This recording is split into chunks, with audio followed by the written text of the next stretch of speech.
Hallo Thandi, sawubona. Ngihlwelwe bafowethu. Lapha engikhona kodwa ngiyathemba ukuthi niyangibona.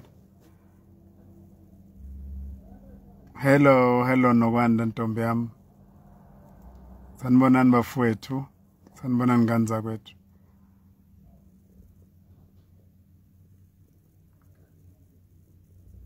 Angisagijimile.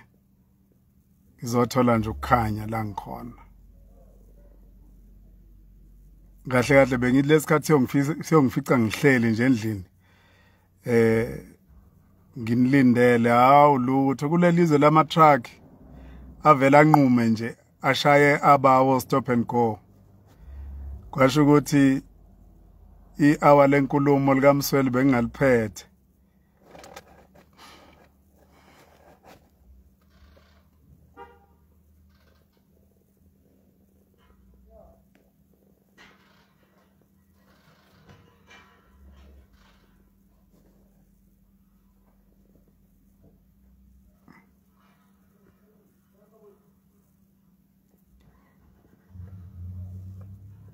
Ngiyabonga bafowethu, ngiyanibona Sothole, ngiyanibona Nguni, ngiyanibona inganza kwethu awuzweke mthiya mkhulu, ngiyabonga. Mfoka Khanyeza ongifundisa isithakazelo sagweza mfowethu nabo Mvelase. Prince, lesi sibongo sakho usijongo noma usijongo nabo Manzini, ngiyabonga bafowethu. Ngeke ngibe mude namhlanje.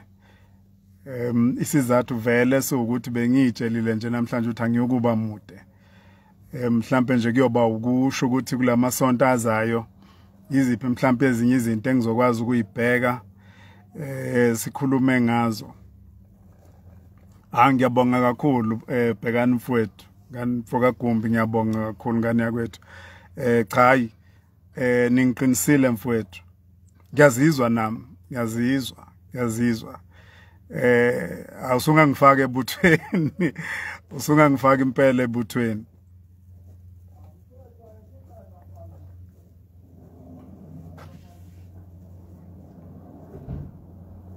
Ngiyabonga bafowethu.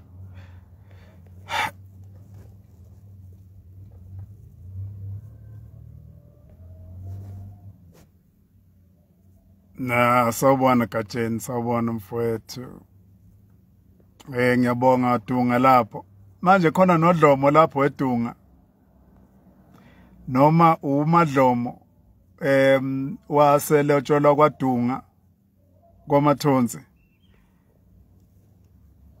Ngiyabonga Sondiye, ngiyabonga ngani yakwethu. Ndiye mntanami. Hey wangikhumbuza lezo ikhathi. Hey madoda, hey.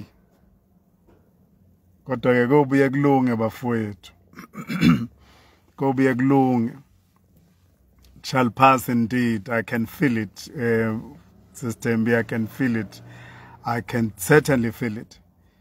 Akukho kungadluli. Cha bafowethu anginibingelele. Ngiyabonga kakhulu ukuthi ngiyazi ukuthi lesi sikhathi beningilindele kakhulu njengoba ngeke ngadlulisela umbiko einsukwini ezedlule ukuthi namhlanje ngoyinikeza isikhathi ke ngizokhuluma nani. Mhlambe ke nilizwe nami ilaka lami. Ngiyazi ukuthi uma abantu bekhuluma amaphimbo abo uba ngabe louder than elaloyo muntu. Kwesinye isikhathi ke ugcine inkulumo sekuyilena yalabo kuyibona abayikhandile leyo nkulumo. So ngithe namhlanje angizonikeza mhlambe kule series engiyibiza ngokuthi iyiqiniso elingembathisiwe, ngoba liyahlupha nalelo lembathisiweyo liyahlupha. Ngithe nginitshele nje nginikeze iqiniso linjengoba linjalo. So ke kulamasonto ayishumi ukusukela namhlanje umubala nalela namhlanje injongo enkulu yami kukunazisa ukuthi kusuka kuphi kuze kuzofika la. Nanokuthi sibheke kuphi ngoba phela uNkulunkulu esasinikeza ithuba lokuphila kusho ukuthi uNkulunkulu usuke ethi asiqhubeke sisebenze. Yingakho ngisho Isaiah sifundisile ukuthi makufika ikhathi lapho impilo isiqumba khona phansi fanele kuphinde sisukume sithintithe sibheke phambili. Usho kanjalo uIsaiah ukuthi asithintithe sibheke phambili. So yilokho nje nami yilowo moya engize nawo namhlanje. Ngikufundile ke futhi ukuthi kwesinye isikhathi ke kube nzima ukuyivukela. Kodwa kube khona abantu odinga ukuthi bazokubamba bakubambe ngesandla bakuphakamise bakunikeze nanamazwi akutshelayo ukuthi basakholelwa kuwena nokuthi uma ungasukuma la bazokusekela ukusho ukuthi uma uthi uyasukuma uqinisekile ukuthi bakhona abantu abakunqungile. Ngizoqala ngabombuso. Mhlambe kuzona zonke lezi insuku ngizobe ngikhuluma kuzo ngizolokhu nginikeze update ngoba it's a very broad project lena yabombuso. Akuyona into eqala namhlanje, ngiyiqale ngo2014. Kuningi ke okwangenza ukuthi ngiyuqale le company yabombuso. Umbono wayo ubanzi kakhulu, ngizokuthi nje janti okunye khona namhlanje. Ngo2014 ngesikhathi ngiyiqala ngayibiza ngokuthi abombuso ngoba ngaleso sikhathi kwakugcwele emakhanda ethu, sasiba ningenyana esaba nethuba lokuthi sifundiswe udokotela uMiles Monroe esifundisa ngombuso, ngamanye amazwi ingqondo zethu ezihlakula ezisiphula lokho kuthiwa inkolo, ireligion, enza ukuthi siqonde kangcono ukuthi yayiyini injongo kaNkuluNkulu ngomhlaba, yayiyini injongo kaNkuluNkulu nomuntu. Wasifundisa ukuthi lokhu kucabanga ukuthi iBhayibheli lingukuya nje enkonzweni noma ukuya esontweni, abanye bakubiza kanjalo, kuyoba ukuthi mhlawumbe uvuma izono, ngabe kufika lapho kuvunywa izono noma ke kuyadunyiswa kuyathandazwa bese kuphelela lapho. Kodwa uDr Miles wasifundisa ukuthi kungaphezulu kwalokho. Empeleni imihla ngemihla simelwe silindeleke ukuphila ngokombuso kaNkuluNkulu. Yingakho uJesu nabafundi bakhe bafundisa ukukhuleka. Phakathi kokunye bafundise kona, ubafundisa ukuthi abosho bathi mawuze umbuso wakho, intando yakho mayenziwe emhlabeni njengasezulwini, okuwukuthi shuthi lo mbuso esikuwo la emhlabeni mawufane nalona wasezulwini. Ukusebenza kwethu imihla ngemihla, ukusebenzisana kwethu, uthando, indlela esikhombisana ngalo uthando nokwesekelana njengoba nikukhombisile kumina, kube ilokho ongathi uma ngabe ucabanga ukuthi ezulwini kuyoba njani, kucace kube isithombe sicace bha ukuthi kuyoba njani ezulwini. Ngayiqala ke lenkampani ngawo 2014 ngangibe nenhlanhla futhi yokuthi emva kokuthi elinye lamabandla amakhulu la emhlabeni libone umsebenzi besiwenza lapha emsakazweni Ukhozi through uhlelo Listen to My Story, base befisa ukuthi ngiyofunda kabanzi ngehumanitarian ezweni laseMelika, ngiyobona ukuthi benza kanjani abazalwane baleli abandla, bafundisa kanjani abantu lokho kuthiwa i-self reliance, kodwa futhi bafundisa kanjani ukuthi osomabhizinisi yiliphi iqhaza bangakwazi ukuthi balibambe ukuthuthukisa umbuso kaNkuluNkulu yephambili nokwenza ngcono impilo yomuntu. Lokho kwaeda kakhulu ekuthenini noma kulombono wabombuso ukuthi impela abombuso abayukuba inkampani nje, kodwa sikuthathe thina ngokwemfundiso zika Dr Miles as a philosophy, ngamanye amazwi injula kucabanga ukuthi imihla yonke yokucabanga kwethu uma sicabanga sibheka imigudu noma sicabanga ama principles ayo le kingdom ayesifundise yona.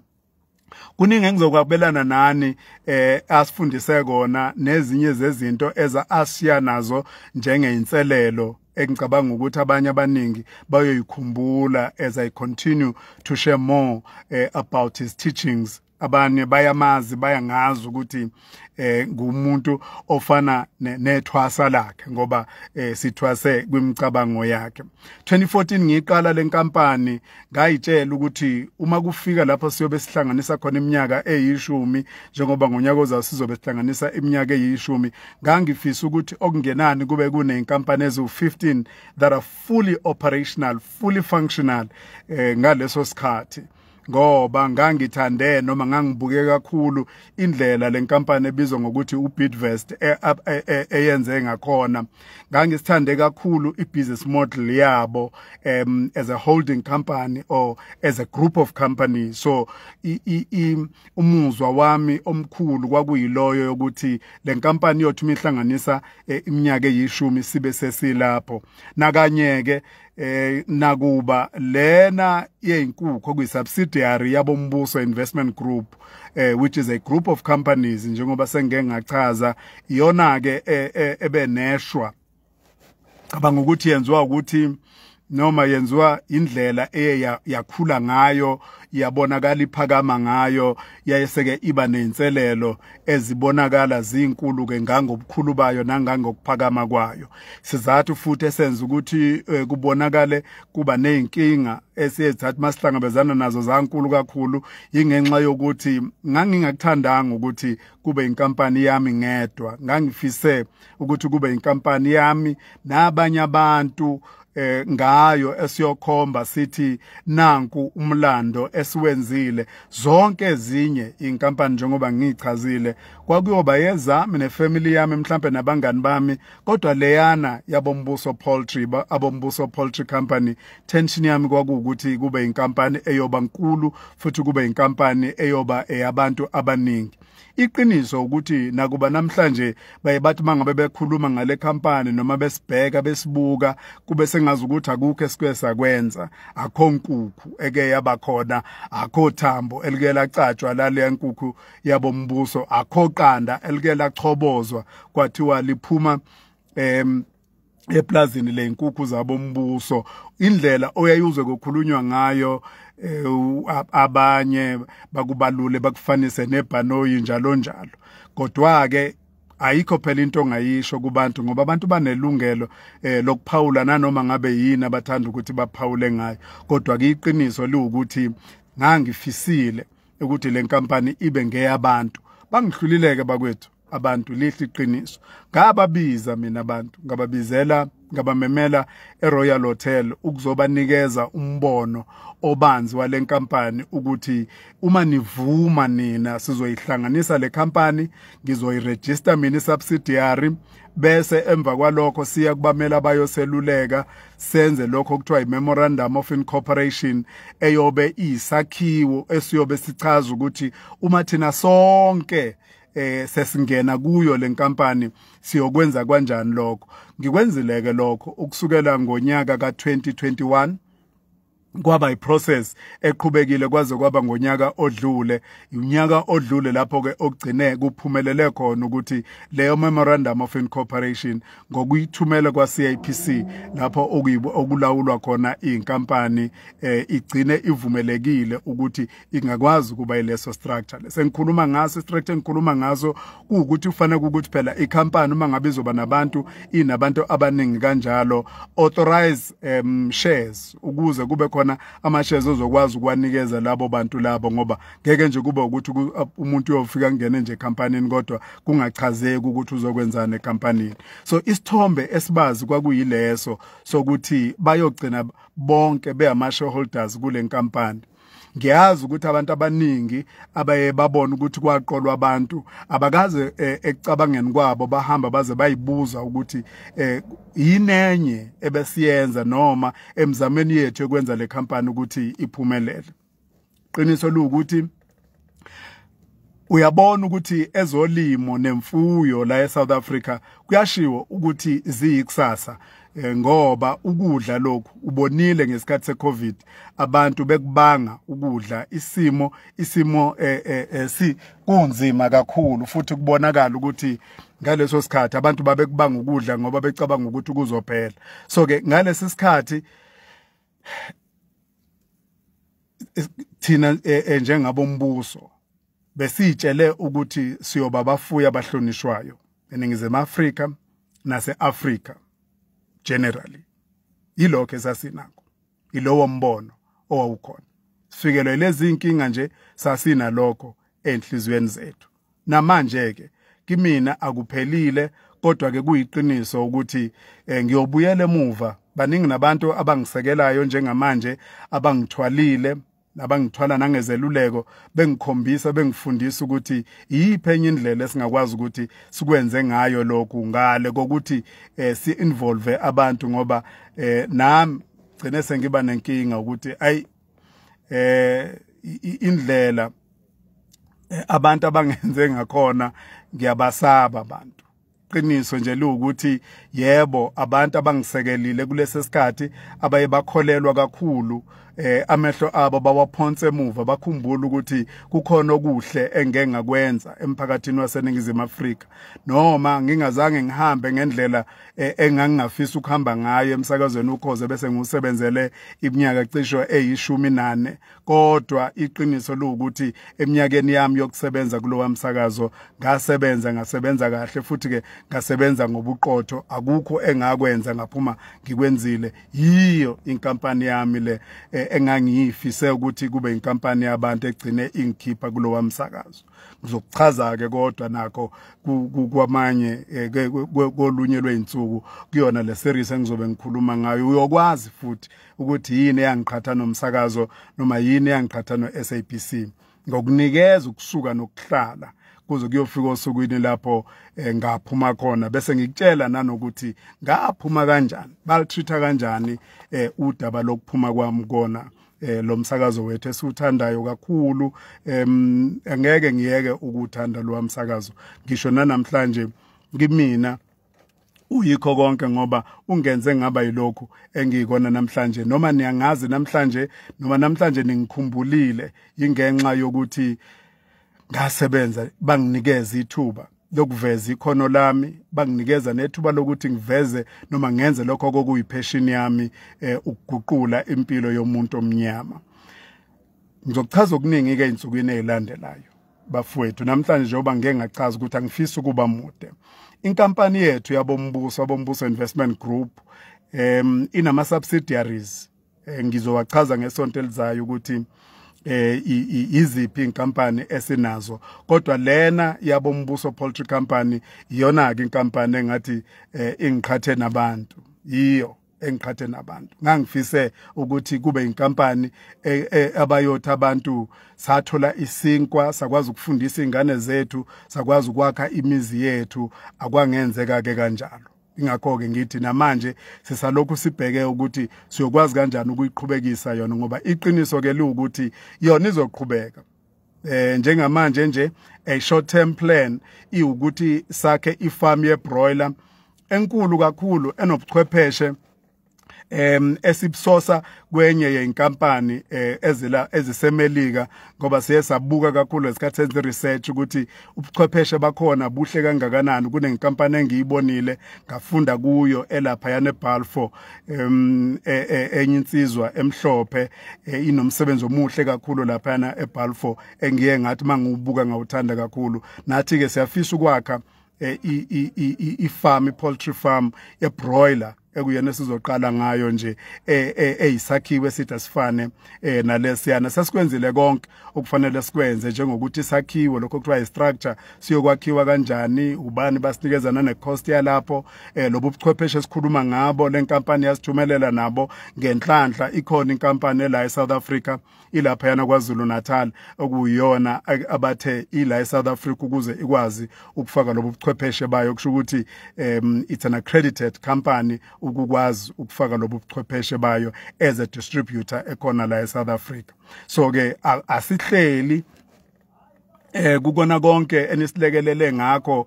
Siyazi ukuthi kakhulu umsebenzi omkhulu esinawo nesiwuthatha njengokuthi ke umsebenzi wokuqala, it's priority number 1 ukuthi angabibikho umuntu esiyothi siqala sibeka lesesakhiwo abesakhala ngokuthi kunemali ayikweletwayo noma azange sikwazi ukudeliver njengesethembiso kubona. Ngiyabonga kakhulu kinina ukuthi ningithwale kulesi simo ebengidlula kusona. Abombuso iqiniso lokuthi bayikusasa. Ngiyanikeza leso siqiniseko. Sonto elizayo ngizokwambulela okuningi ngalokho. Ngiyazi ukuthi niyafisa ukuthi ngikhulume nge-experience yami nesikebhe nethimba leliyana lesikebhe. Angizukhuluma namhlanje ngiyakuzwa Dumakude. Ngiyakuzwa Dumakude mfowethu. Libambeke lelo qiniso yelakho lelo. Mina ngithe ngibanikeze lele ngibanikeza lona namhlanje. Ngingakuchallenge futhi Dumakude ukuthi leli lakho ulibeke nje eceleni kwaleli lami bese siyahamba ke. Inyanga ezisithupha nje ulibeke la eceleni kwelami iqiniso sibone ukuthi kubhekwephi naleli lakho iqiniso naleli lami engililethayo namhlanje. Ngiyazi ukuthi niyafisa ukuthi nginikeze iexperience yami nethimba labesikebhe. Ngicela ukuthi ngiyibambe namhlanje. Ngizonikeza nje ngizonithi nje janti namhlanje ke ngikhulume ngamaphepha kakhulu.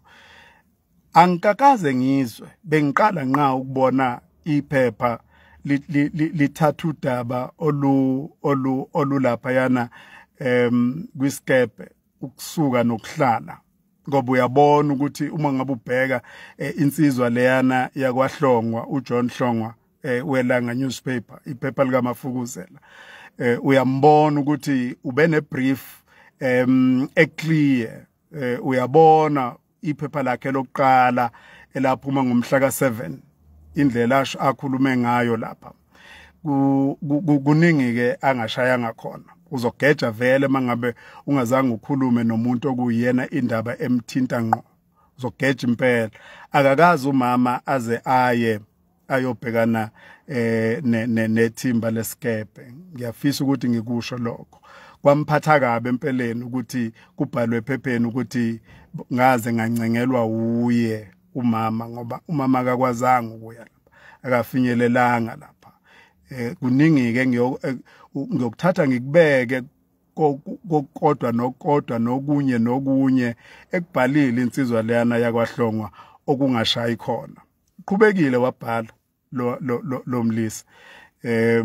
Iphepha alibhalile engicabanga ukuthi sisanda kulibona nje sonke lingiveza ke noma ngingazi nami ukuthi sifike kanjani isithombe lesiyana engasithathwa khona lapha yana enkundleni sagcina sifikile kuye.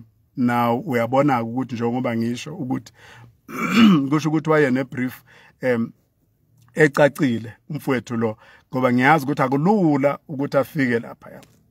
Ngiqinisekile impela ukuthi emlandweni wakhe nje angeke abalula ukuthi wake wafika lapha yana enkundleni wayithatha naze wayithathela yena khona izithombe. Ngoke ngithi ngelinye ilanga mhla engixoxela ngimbuza ukuthi yini yamenza ukuthi alibukele kude udaba anentshisekelo engaka yokubhala ngalo. Bhalile lapha isihloko sakhe sathi uyivumile izono zakhe zeyikweletu. Bhala isihloko esisho kanjalo. Angazi ke manje kusuke kuthiwa uvumi izono zakho kusuke kukhulunywa ngani because la sine business relationship nalabo bantu bonke abakhona. Yes ngiyavuma ukuthi asaboni ngasolinye nabanye kodwa akuliguquli iqiniso lokuthi ngesinye isikhathi sasinesivumelwano esithi siya sonke phambili. Uma sekuguquka lokho nganza kwethu ngesikhathi kuguquka akukwenzi kube yizono lokho. Kwakuyinto enhle ekade iqhamuka enhlizweni yami emhlophe futhi ke nganginemicabango nezifiso ezinhle nombono omuhle. Kwakungazange kwaze kwaba izono ngokuunderstanda kwami izono. Ngingaziki ukuthi umfoko kaHlongwa uyiunderstanda kanjani izono benomhleli wakhe ngoba phela nginesiqiniseko sokuthi umsebenzi onjeyana ngaphambi kokuthi uphume uyayudlule phambi kwamehlo neso lakhe umhleli.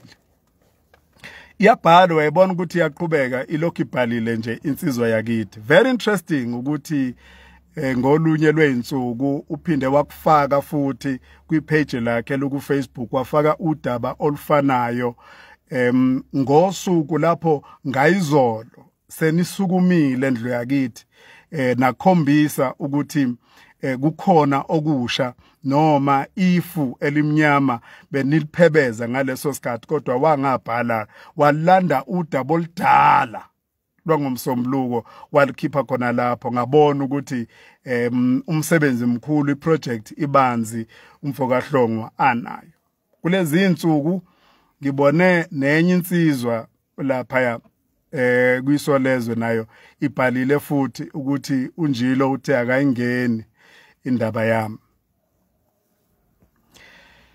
leyansizwe bephupha ilele benephupho elibi ebusuku ukuthi ungakhipha udaba ngesonto olusho kanjalo oluthi uNjilo uthe akayingeni kaSibuthelezi ekubeni kade kunenkonzo ngolwesihlanu eyabikezelwa isonto lonke kunama poster abalokhu ehamba efakwa nakhona la ku social media lawo ma poster emveza ubabunjile ekhona kubantu abazobe bekhona kuleyo nkonzo futhi ehomunye wabantu ngoba umuntu mangabe senkingeni bakwethu akukhathala ukuthi wena umbone mubi kangakanani uma abaseduze kwakhe bebona ukuthi uyawudinga umkhuleko uyamdinga uNkulunkulu ngisho ngabe kuthiwa ke usedinga uNkulunkulu to repent ireality ithi awukwazi ukumvimba ngokuthi angabasaya emkhulekweni noma uvimba abantu abafisa ukuyomkhulekela because maningi ama reasons angenza ukuthi kufike isikhathi noma isidingo sokuthi akwenziwe umkhuleko kwenzela lowo muntu loyo baningi abantu abayikhungile namhlanje abanye bayiphonsa emabridgini abanye bayidubula ngenxa yokuthi babengekho abantu ababasondeze eduzane babakhumbuza kakhulukazi umuntu okholwayo njengami ukuthi uNkulunkulu njalo washo ukuthi akakaza akulahle and you need people to remind you ukuthi uNkulunkulu usakhona namanje ngoba ikhathi ezinzima mangabe seyifika abaningi bayakhohlwa abaningi bambone sengazi ukuthi uNkulunkulu akasekho leyansizwa yayinesikhathi esikahle esiningi sokuthi ingafika ngisho nasenkonzweni izobheka ukuthi lo mcabango enawo ngoNjilo uyiqiniso yini ngoba shothi umcabango wakhe isifiso sakhe lesiyana kokufanele ukuthi ize ngolesihlanu enkonzweni eyayisenquthi izobheka ukuthi njengoba umcabango wami ufuna ukungiconvince ukuthi uNjilo akayingeni ekaSibuthelezi akekho ngempela yini and the amazing part ukuthi he actually addressed indaba yephepha ngoba ukushilo ubaba uNjilo ukuthi bamfonela abephepha wathi akezukwazi ukuphawula ngeke aphawule ngalolo suku ngalolo daba enungaphawuli angikaze ngizwe ukuthi kusuke kusho ukuthi noma iminingi yakhona isuke isho ukuthi angine ndaba naloyo muntu kodwa ke itone yakhona izwakala ukuthi eyokudiscourage nje umuntu noma imopho bengafisa ukungisekela kulesi sikhathi ukuthi athi uma ukuthi ushiwe nawo Njilo njengoba besho bethi abanye njengoba ibhalile lentathela ukuthi loyo bengamathe nolimi noma ngingaziki ukuthi yini amathe nolimi waphela ubaba uNjilo ubaba nje is a father figure to a lot of people kimi nabanye abaningi intsha eningi eyahamba iyobuza izeluleko kuyena ngoba ubaba uNjilo akabajaji abantu uyabheka ukuthi ungadinga usekelwa kanjani kuleso simo leso osuke ukusona so ke ngiyayichitha le yankulumo ngiyichitha ngenyawo zombili izinkulumo nje eyayifuna ukuthi ihlanekezele iqiniso okungimangazayo ukuthi iphepha liphume ngesonto inkonzo kadingo lesihlanu hawu ayikho nje nento esibuya kuwe ukuthi noma ubuza abantu akade bekhona phela nanga uDlamini upostile lapha neveza ukuthi inkonzo ibe khona futhi ke ewuletha umuzwa ukuthi kuhambe kanjani ubungambuza nokumbuza ukuthi ube khona eNjilo athi namazwi kaNjilo lento nto le ibalulekile kakhulu ngoba isuka ikhomba ukuhlakanipha futhi ikhomba nanokuthi laba abantu abasebenzayo bayi-understand imigomo elawula ubuntatheli babo kunensizwa engifisa ukuthi ngigcine ngayo nje okwanamhlanje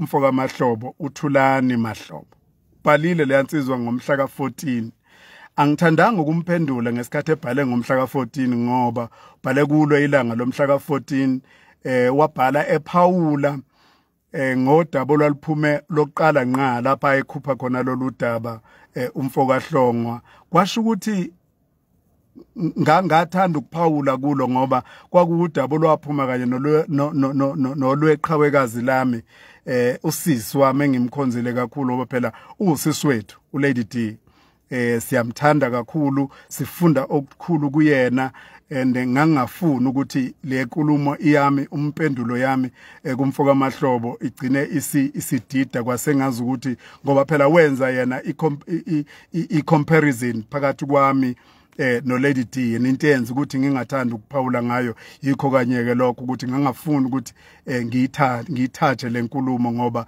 bidinga umuntu ibithinta umuntu engimhloniphayo kakhulu futhi ke nangokwesigaba akusona namagalelo akhe uLady D uyayideserve inhlonipho eqhamuka kumuntu ofana nami okwi-age yami futhi ke nangokwesikhathi sokufika kwami emsakazweni ngangathanda ukuphawula ngaleso sikhathi uphinde wabhala ke futhi uMahlobo njengamanje ngaleso sikhathi into ayisho ayiveza lapha yana kwaba ukuthi kusho ukuthi ngoba phela echaza ukuthi ukusebenza lapha yana emsakazweni uyabona ngokomuzwa wakhe kuyinto eyanele ukuthi ungakwazi ukuphila ngokusebenza emsakazweni so ke kuyena ukuqala umsebenzi ofana nalona wabombuso uchaza kwasengazi ukuthi umsebenzi kimi noma umphumela wokuthanda izinto eziphezulu uveza kanjalo uThulani Mahlobo lapha useyifanisa le yanto namagundane nenyanga lezi namagundane nenyanga lezi zeyigubhu ukuthi uma into uyibona ukuthi kanti ingakwazi ukukusebenzela kungani ingakusebenzeli wedwa hawu there is selfishness phela abanye asifani njengoba usibona emhlabeni and kuyamangalisa ukuthi awubuzanga loyo mbuzo ngesikhathi ezinye inkampani ezinama shareholders amaningi nezakhiwe nje ubukhulu bazo ngenxa ye contribution yama shareholders amaningi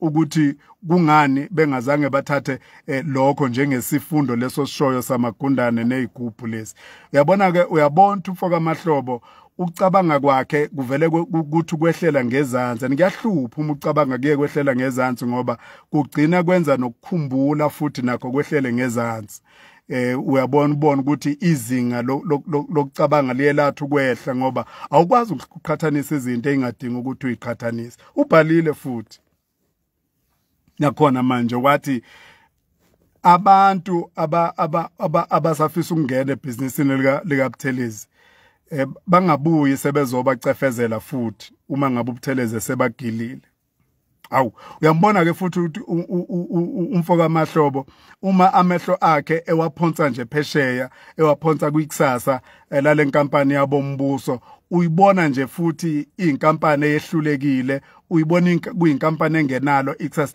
nalapho futhi iphinde yamgila futhi lento yokucabanga yezinga lokucabanga elivele lathanda ukuthi lehlele ngezansi ngoba abangabonanga kanjalo abakucabanga kwabo kuye kwaphakama bathe mangabe ukucabanga kwabo kuphakama babheka ukuthi bangangilekelela kanjani kulesi simo babuka baphonsa amehlo abo ngaphesheya bebheka ukuthi ikusasa likhona yini kuyona yonke lento engikhuluma ngayo uyabona ke uma ngabe izinga lokucabanga kwakho liyelatha ukuphakama likhumbuza nanokuhle futhi esike sakwenza ngaphambilini yingakho bayebakhumbula ukuthi iminyaka ngeminyaka sisebenze ukwenza impilo engcono yomunye umuntu bakhumbula base beqhathanisa kwi-analysis yabo babheka ukuthi bekungenzeka yini kulesi sikhathi ukuthi emva kokuyinikela okungaka umuntu avela azoqhamuka eseqola abantu kulesi sikhathi kwacaca ukuthi izinga lokucabanga kwabo liye laphakama kakhulu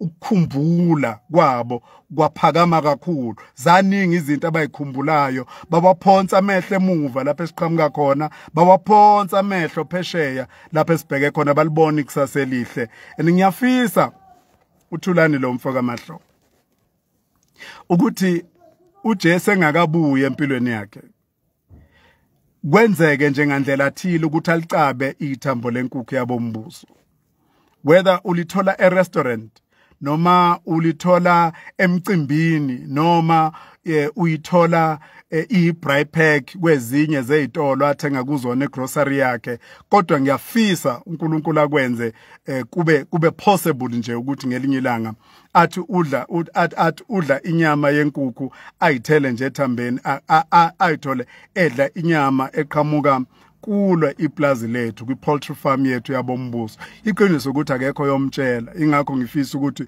kube uNkulunkulu okwenza kube possible. Futhi kwasengazi ukuthi ngalolo suku angakhumbula ukuthi konje kwake kwaba nenkampani okwake kwathiwa Abombuso Poultry Company, yena ngokwakhe ayirula out ukuthi ayisayuphinde ibonakala ikhiqiza inkukhu ngokwakhe, ikusasa ulibona lingekho ngokwakhe, ubona kulokhu kuqhutshekiwe nje kukhalwa isililo lesesikhalwayo namhlanje. Ngiyakufisela foka mahlobo ukuthi ekuphileni nje kwakho ngoba sazoyifuya lezi nkukhu and ushilo ngoba izethembiso kaNkulunkulu kungawe inkanyezi ezakhe ithembisa ziwe, qinisekile ukuthi uzoyibona inkukhu zethu njengoba uke wayibona ngaphambilini. Uma ngabe ukuthi awubanga nenhlanhla yokuyibona, ubabuza abanye abantu abayibonile inkukhu zethu, ababone inkukhu zethu zamaqanda, ababone inkukhu zenyama, babona i-equipment yethu sifika nayo endaweni besihambela, siqinisekisa ukuthi leli business li-possible. Injongo yethu ngalezo ikhathi kwakukhuthaza kakhulu abantu abamnyama ukuthi bathi opt for this poultry business in one way or the other. Kwakungaba inoma yiphi indlela umuntu ayengakwazi ukuthi akwenze lokho. Fiso sami ileso mfuka mahlobo. Kinena nonke ingane zakwethu eniye nasisekela nama nathi, ngicela ukunikeza isiqiniseko sokuthi kucaca bha phambili siyalibona ikusasa elihle lale nkampani yethu nazo zonke ezinye inkampani zethu. Kahle kahle nisinikeza amandla nesibindi sokukwazi ukukhuluma ngabombuso kabanzi, ngokubanzi futhi kuzona zonke izinhla abombuso abafisa ukuthi basebenze kuzo, including humanitarian and philanthropy, ngoba inkampani yethu vele yakhelwe phezu kwesisekelo sokwenza umehluko empilweni yomuntu. Kodwa ke sibonile ukuthi akuwona umsebenzi wethu noma sibizelwe to empower umuntu financially lutho. Sekucacile lokho, sibizelwe nje only to change impilo yomuntu, of a destitute person, umuntu ngempela okuthiwa akathatha intweni, sifike kwakhe njengoba sasenza. Uma engenalo ikhaya simnikeza ikhaya, uma ngabe kuukuthi akanakho ukudla simnikeza ukudla.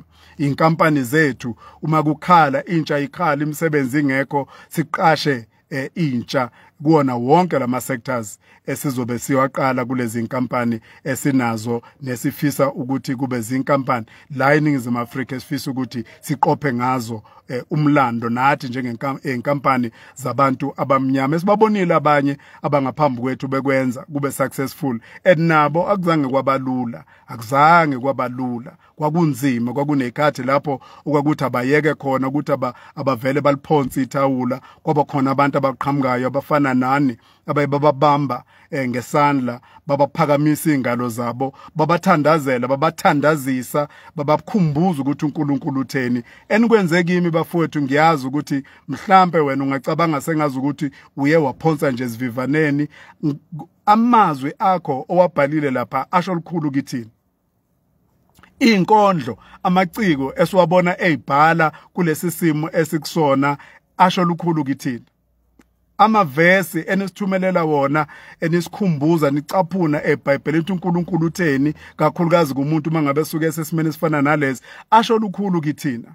So ke siyathanda ukusho namhlanje ukuthi uNkulunkulu makangayeki ukunibusisa, futhi ke kungabi namkhawulo ukunibusisa kwakhe. Nikhule kukho konke nikufisayo kodwa kakhulu kunakho konke ngelinye ilanga nigqaje ngenkampani yabombuso. Kungaba ngelinye ilanga ubona i-truck yakhona ihamba emgaqweni, kungaba ngelinye ilanga ubona i-advert yakhona on television, kungaba ngelinye ilanga uzwa i-advert yakhona noma ipromo yakhona emsakazweni noma ubona i-billboard yakhona. Kodwa uthi mangabe ulibona igama elithi Abombuso uvela uyikhombe uthi leya nkampani nginesandla laphayana, nakuba niyayibona nginesandla laphayana. Utshele nezizukulwane zakho, ngisho ebudaleni bakho, bafowethu nodadewethu, bomama nobaba, ngisho izizukulwane zenu, nitshele ukuthi siyayigqaja ngale nkampani yavuswa yithi. Isimo siyisibi, edeliwe, owayekade uyena owayehamba phambi kwayo, esedeliwe, kodwa samphakamisa. Ngiyanikeza isiqiniseko, indlela icacile, siyabona phambili.